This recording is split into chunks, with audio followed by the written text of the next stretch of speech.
Welcome to Queer News Tonight. This is the world's first and only LGBTQ daily news television show, broadcasting live and available on demand on your favorite streaming channels.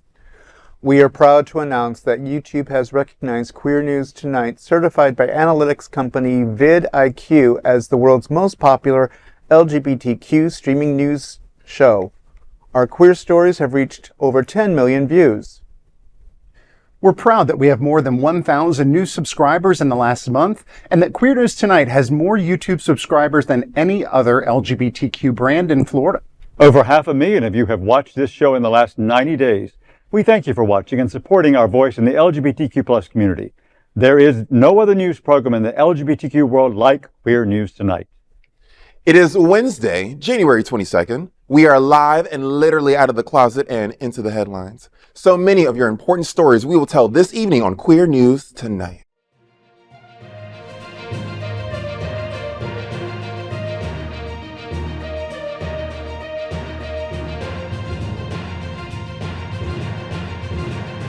You're watching Queer News Tonight, the world's first daily LGBTQ evening news show. Welcome to the world's most important LGBTQ evening news show. Hotspots Magazine, Happening Out Television Network, is a nonprofit 501c3 media company in the same model of PBS and NPR, but designed specifically for the LGBTQ community. Our nonprofit mission is to support the 11 pillars of our LGBTQ community. We want to inform and educate the key issues of lesbian, trans, Latino, Black, healthcare, seniors, students, faith, social justice, business, and queer culture. Help us support our diverse community. We are part of one of the largest LGBTQ+ nonprofit media companies in America, Hotspots Magazine and Happening Out Television Network. In 2025, our magazine is celebrating 40 years of the LGBTQ+ experience, and Queer News Tonight is celebrating our 5th anniversary with more than 10,000 LGBTQ+ television stories. We will produce the 25th anniversary of our Stonewall Pride Parade and Festival on June 14th. Our magazine, events, television news, talk, and entertainment shows support our mission to educate the LGBTQ and broader community. In 2025, more than 100 anchors will host this show to support the LGBTQ community. Let's meet today's anchors at Queer News Tonight. Let's welcome anchor Buddy Frey. He supports many of South Florida's local nonprofit organizations like Julian's Fountain of Youth and the Stonewall National Library Museum. Now, Buddy, SunServe's Women's Game Night will be at the Women's Club of Wilton Manors on January 27th. Tell me, what's happening? Well, the Women's Game Night is a fun event that takes place on Monday, January 27th from 7 to 9 p.m. at the Women's Club of Wilton Manors. It's organized to foster connection and joy.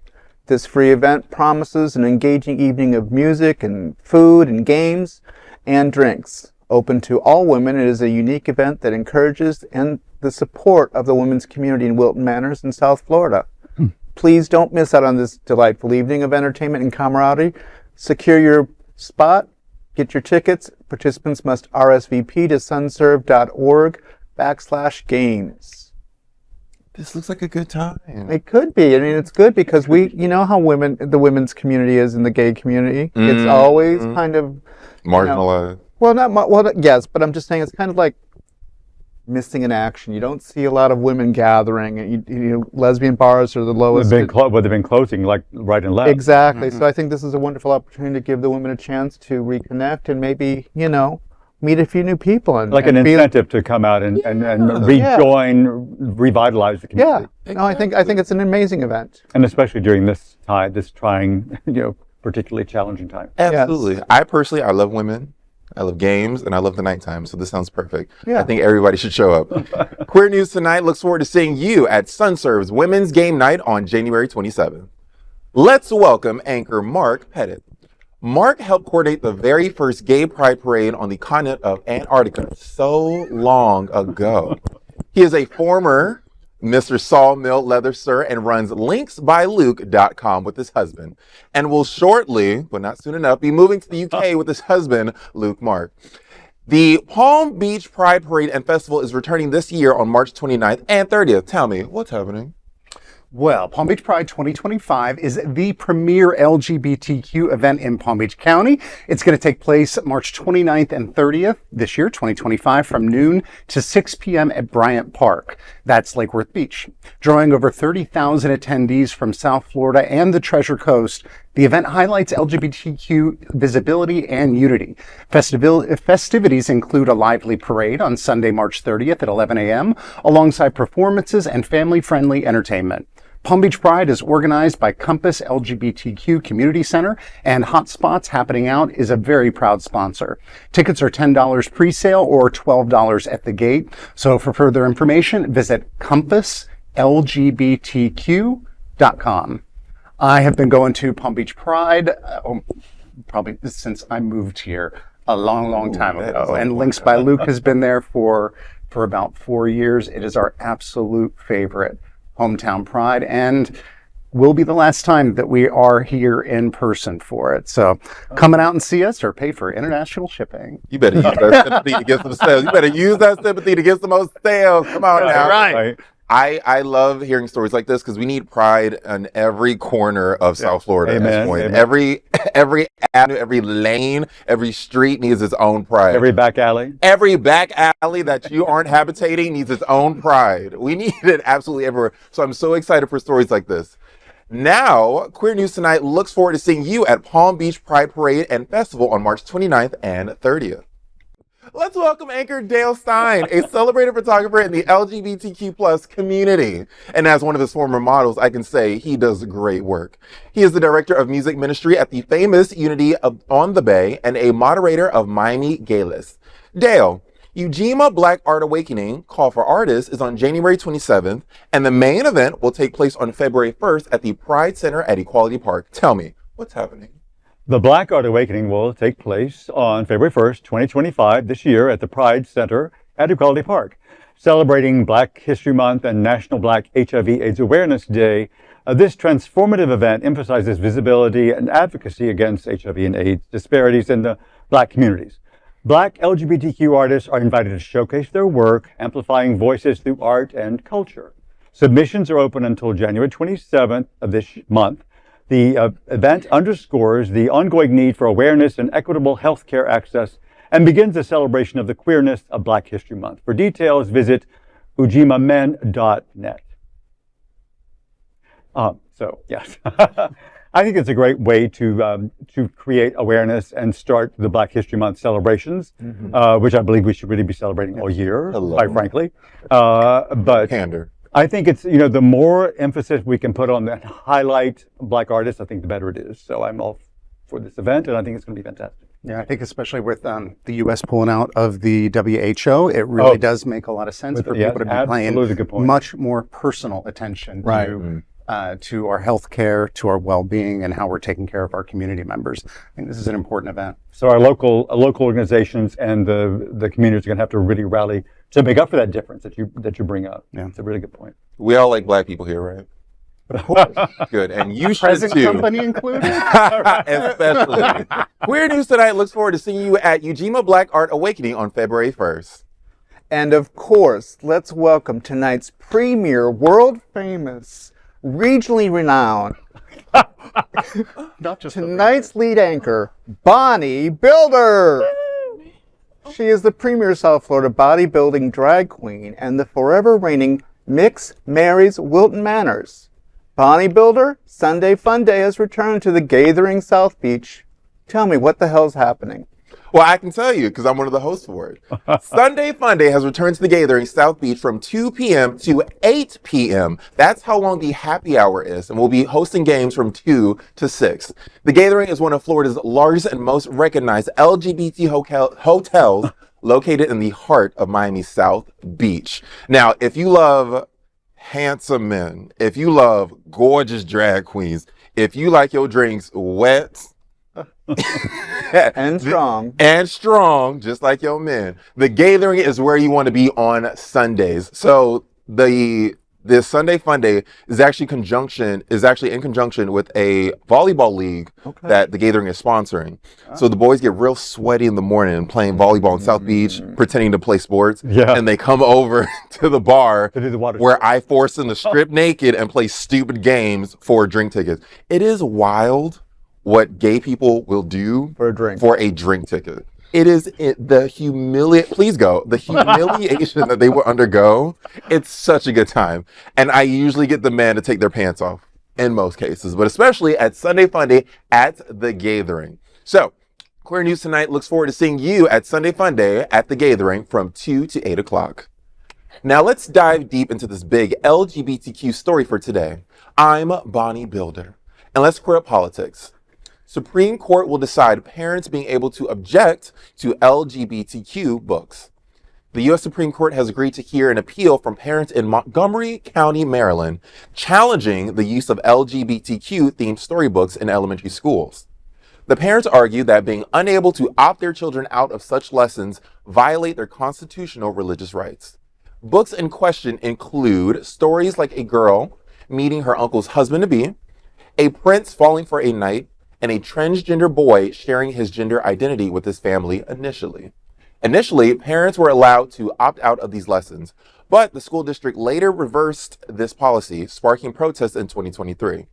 Parents claim that public schools shouldn't force participation in lessons that conflict with their faith. They are comparing this to opt-out options available for sex education. Lawyers for the school system defend the books, saying they are a small curriculum component showcasing themes of adventure, emotions, and self-expression, akin to classic tales like Cinderella and Peter Pan. The Washington Post reports 2 books, Pride Puppy and My Rainbow, have already been removed. The Supreme Court's decision could shape how schools balance inclusivity and parental rights. Arguments may occur this spring or in the court's October term. Now, I have a personal little anecdote for this story. When I was in grade school, which was not that long ago compared to the rest of y'all, we had to read a story that had the N-word in it. I was in middle school, and my dad saw this, and he got irate.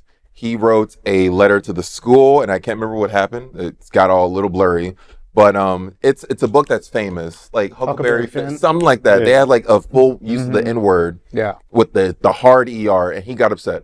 I find that to be reasonable because he wanted to protect me. I went to a predominantly Jewish school. Okay. So there were very few black students there. So he just envisioned me being targeted with ridicule for being the only black student in that class, and the curriculum sort of allowing the students to say the N-word in context of reading the story. Gotcha.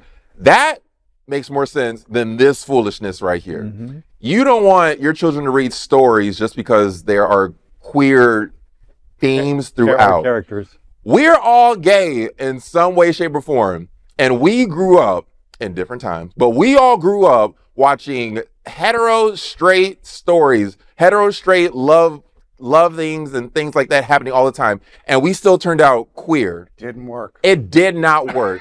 So it's not going to work the other way around. All it's going to do is educate these children on the broader world and what else there is out there. So this is straight up some foolishness. What y'all think? Yeah, I think you can't use your religion to say that a whole group of people don't exist. Mm-hmm. I think these folks need to decide, are we kind of in the vision of the founders all created equal, or are you better than another group of people? So much better so that another group of people should have less dignity in the world and be less visible. I think that this is really a shameful stance that if you would have asked me about this 10 years ago, I would have said that that stance is un-American, to treat people like that, to try to remove people's dignity.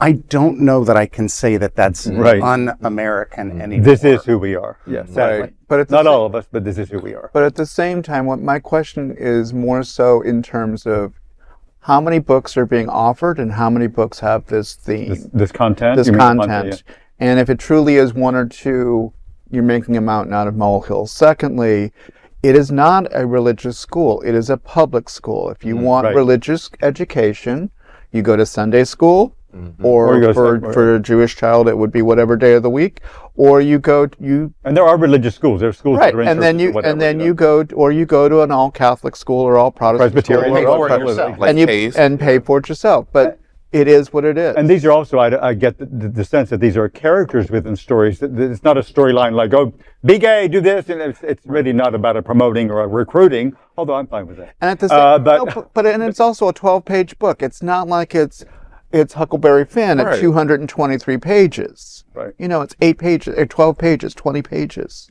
And being gay is probably such a small part of that. But for these kids, it doesn't matter. Literally, yes. When I was normalizing it, when I was in grade school and I was discovering the diva that I would soon become, I literally went to the school library and found books on gay. Pretended like I was using it for an assignment when I was caught by another student. I was like, oh yeah, I have Miss So-and-so's class assignment. You know how she is. I'm just going to read this book on gay. And took it home, went through it, and I was like, oh, how I feel is like legitimate and recognized.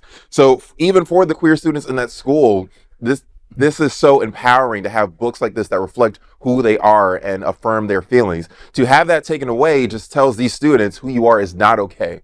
The overhead figures are telling you, you are not okay. This is not where you belong. And that is sickening. I'm so happy I had that opportunity as a child, which again, not that long ago. And I want that to continue for the children. I painted younger today. I want the opportunity for the children to continue forward because it helped me, so I know it's going to help them. I just think it's important that it's a non-issue. The more parents bring this up and make it a gay issue, then the children pay attention to it. If they just read the damn book, no one would give a rat's ass. The kids would be fine. They're like, look at the pretty colors. That's a good story. And they move on to the next topic. And also making it wrong by honing in on it and making it an issue. Then, you know, we can talk about suicide rates among young people. Then it leads to these kinds of stories because you're making it wrong. Right. And guilt tripping and all that kind of stuff. I'd rather have more kids alive and a few parents offended. Exactly. Than the other way around. But at the same point, go to a private school. If you got it like that. That is a big LGBTQ story for today. There is no other queer nonprofit media platform like this in the entire world. Support our LGBTQ stories by subscribing and sharing queer news tonight. Now let's dive deep into this big LGBTQ story for today. I'm Buddy Frey, and let's queer up gay culture. LGBTQ Meet Me on Board app launches. The popular gay app culture will now move off landside to oceanside. The Meet Me on Board app, tailored for LGBTQ travelers, is now available for download on the Apple App Store and Google Play. Touted as the ultimate queer app, cruise app, it revolutionizes the cruising experience for queer travelers. With Meet Me on Board, users can effortlessly book cruises and connect with fellow LGBTQ travelers, even before setting sail. The app promises to transform the seas into a vibrant network of queer-friendly spaces, offering cruisers a sense of belonging and adventure. Cruise lines were slow and have been slow to embrace the recognition of the LGBTQ community aboard ships. First came single-line mentions of an LGBTQ gathering published in the cruise ship's daily programs. Now comes a dynamic and interactive app that allows you to interact, meet, and socialize with anyone that identifies as LGBTQ and our allies. For more, visit meetmeonboard.com. Well, I think this is a great idea. It's going to benefit the cruise ships as well because you can book your cruises. So, you don't have to visit 17 different sites to book a cruise. No. And I don't know about y'all, but it is a little bit marginalizing that you look at the whole kind of agenda for the day that they print out for the cruise, and it's just got this 30-minute meetup at the bar for Friends of Dorothy. And I'm like, who? I mean, yes, I know what Friends of Dorothy is, but most of the younger people wouldn't know that. And it's not properly done. Like when I did it on whatever the F cruise line it was years ago. Your gaydar blind in the bar. I saw that on the app. My husband and I showed up, and it was just random people in the bar. There was no organization. There was no group leader. No greeter. There was no table, no tchotchkes, and no. We just showed up to a bar, and we were like, and literally, they forced us to start cruising. They're like, "Are they gay? Are they gay?" It's like a dark, seedy bar on a cruise ship. Like, are we the only gay ones? Was this a trap? It felt like a trap. It low-key felt like a trap. So that is the foolishness. So I'm thankful for apps like this. It's a great idea too, because it's not like you're being on an Atlantis cruise or something where everybody is gay. Or Virgin, which is also very gay. Amongst 5,000 gays. So it helps you suss out the people who are your people. Yeah. You know, It's a good step forward. yeah. On my trip to Antarctica, there was nobody who really wanted to go with me. Shocking. Let's go to it. Awful, yeah. But there was a gay travel company, so we got to go with like a group of 8 gay people. We split up between different cabins, and when you're on that kind of a trip, it is so cool to have shared life experiences with people who get where you're coming from and how similar a lot of your reasons are for going on that trip. I am still friends with everybody from that Antarctica trip, from my last cruise, the 2 lesbians that we met up with and hung out the whole time. So I think this is going to create a lot of fantastic memories and make cruising something that's a little bit more sellable to gays too. Accessible. Yeah. Yes. Thank you for this app. Thank you so much. That is a big LGBTQ story for today. There is no other queer nonprofit media platform like this in the entire world. Support our LGBTQ stories by subscribing and sharing queer news tonight. Now let's dive deep into this LGBTQ story for today. I'm Mark Pettitt. Let's queer up the USA view. Alaska from RuPaul's Drag Race shines in Drag the Musical Off-Broadway. 11 years after debuting on RuPaul's Drag Race, Alaska Thunderfuck, can I say that? Continues to prove anus thing is possible. Her latest project, Drag the Musical, premiered in Los Angeles before transferring off-Broadway to New York City in October 2024. Alaska said, quote, "Coming to New York has always been the goal. The response has been wonderful and word of mouth is spreading," end quote. Co-created by Alaska, Ashley Gordon, and Thomas Costanza, the production features drag icons like Jujubee, Manila Luzon, and Lux Noir London. All-Stars 8 winner Jimbo now stars as Kitty Galloway, a role previously played by Alaska.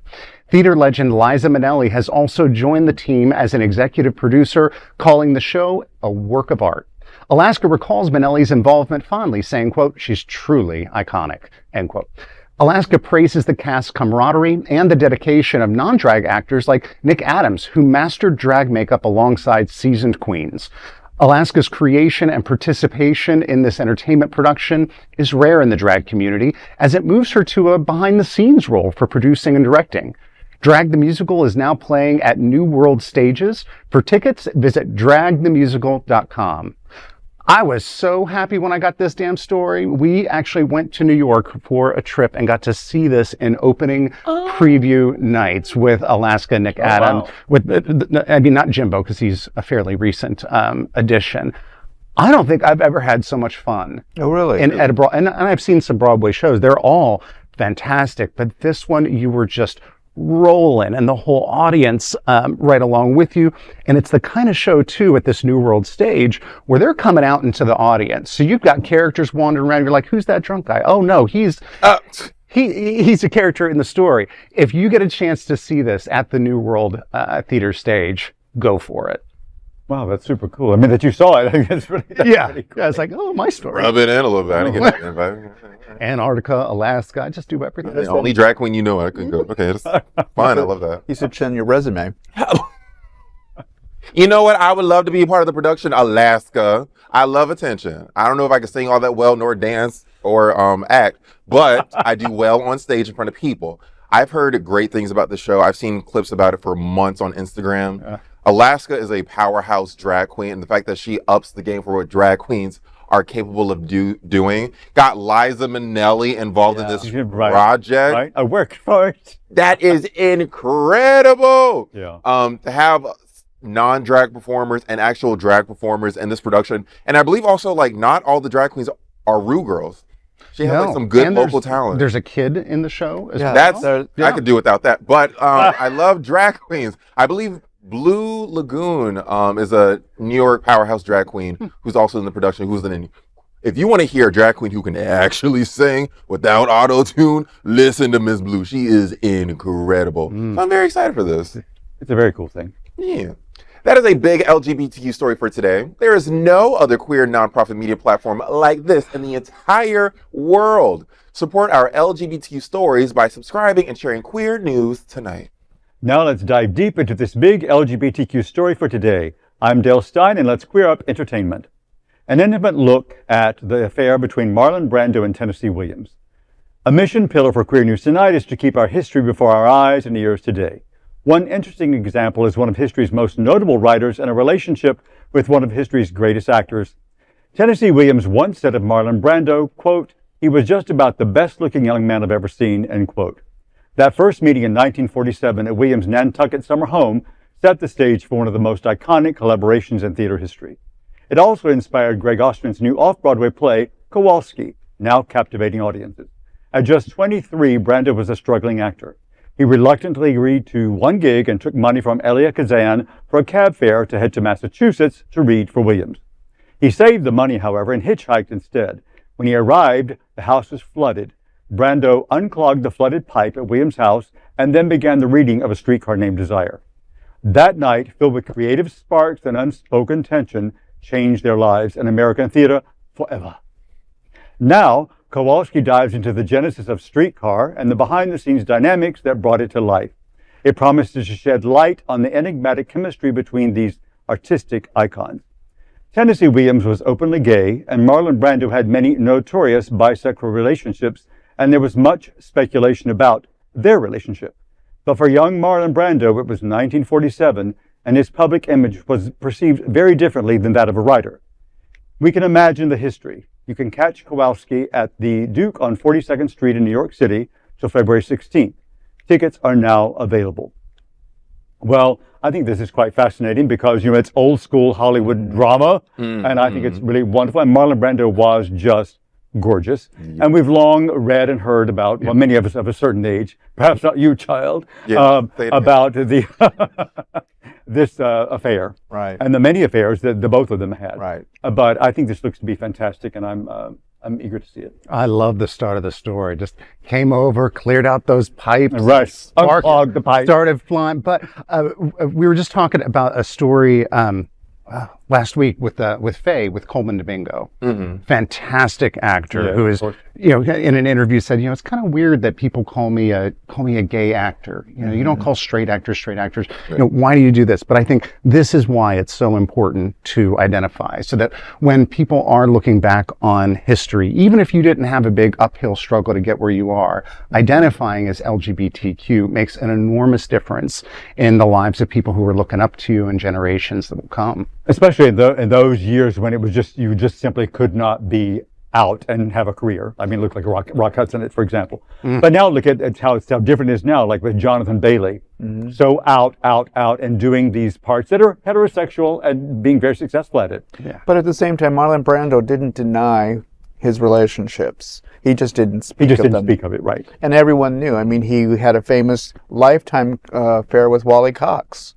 They were supposedly, best husbands at one point. It was joked that they were a married couple, even though they both had spouses at the time. So, I mean, it's good to bring Marlon Brando and the history back to younger generations like Madame over here. I think you mean Miss. Oh, Miss. Madame is older. It's Mrs. She's married. But it's important to bring, to show other Absolutely. generations. I think it's really important that us younger people go see stories like this, because we can't forget the people who laid the groundwork for us like this. Yeah. It's so important. There are so many stories and people who have just been lost in time, especially queer people, and their stories have just been lost in time. So the few, and it is a few compared to all that there actually was, the few that we actually still have a grasp on, we need to celebrate them, uplift them, talk about them, advertise them, share them, make stories about them, books, movies, all this good stuff. We really need to keep them in the conversation, because they are still very, very important, especially when they're as fine as Marlon Brando and as regular looking as Tennessee Williams. It is very important that we continue to push these stories. So thank you all for laying the groundwork with your old asses. That is a big LGBTQ story for today. There is no other queer nonprofit media platform like this in the entire world. Support our LGBTQ stories by subscribing and sharing queer news tonight. As a nonprofit LGBTQ media organization, we would like to thank our viewers for supporting our mission to tell the stories of the queer community. We would also like to thank the generous support of Jets Pizza. Jets is the LGBTQ community's most popular pizza in South Florida. Take a look around these streets.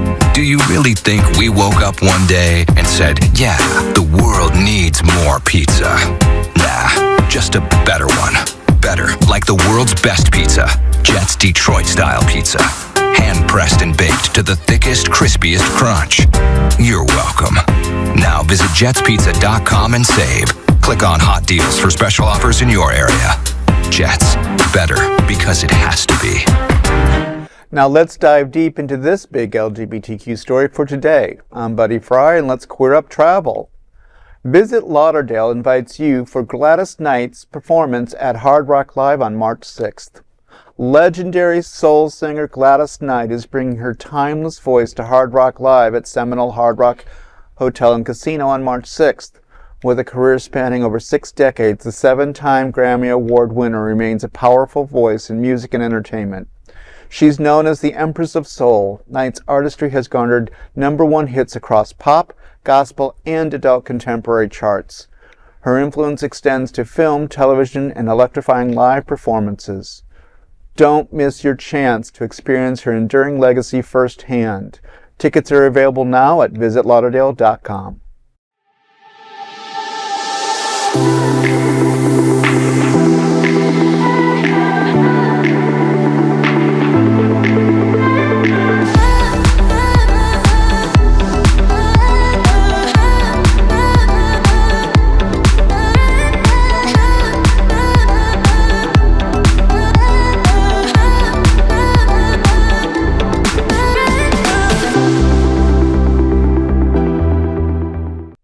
I'm Mark Pettitt, and let's queer up South Florida and Florida.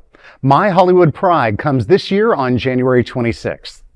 My Hollywood Pride is set to make a triumphant return, bringing the message of welcome home to the heart of Hollywood with the 4th annual My Hollywood Pride Street Festival on Sunday, January 26th from 1 to 7 p.m. This year's theme? Keep It 100 celebrates authenticity, diversity, and inclusivity. The festival will not only honor the LGBTQ community, but also mark the City of Hollywood's 100th anniversary. Highlighting Hollywood's commitment to equality, the city has also proudly earned a perfect 100 score on the Human Rights Campaign Municipal Equality Index. For full event details, visit myhollywoodpride.com. And I think you all probably already know this, but one of the co-hosts for My Hollywood Pride is our very own Faye What? Faye What? Faye What? And one of my photos of her there. I think we're all going to be. I know we will be there with a booth at Links by Luke. So come on and see us there. Y'all better go to Y'all that, coming? Right. He is doing the hard selling now before he moves to the UK. You don't want that international Okay. shipping. You do not. You do not. It'll be worth it, but you do not.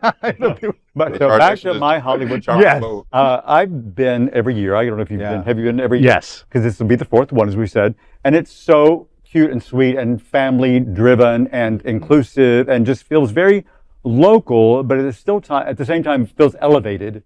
And I just love it. I love it that it's downtown. It's historic. Yeah, it's in Young's Park again. It's downtown. It's no, it's moved. Yeah, it was going to be Young's Park. Now it's back. Moved back to the original location. But you're also right. It's one of those prides too, where you see plenty of families around and allies around.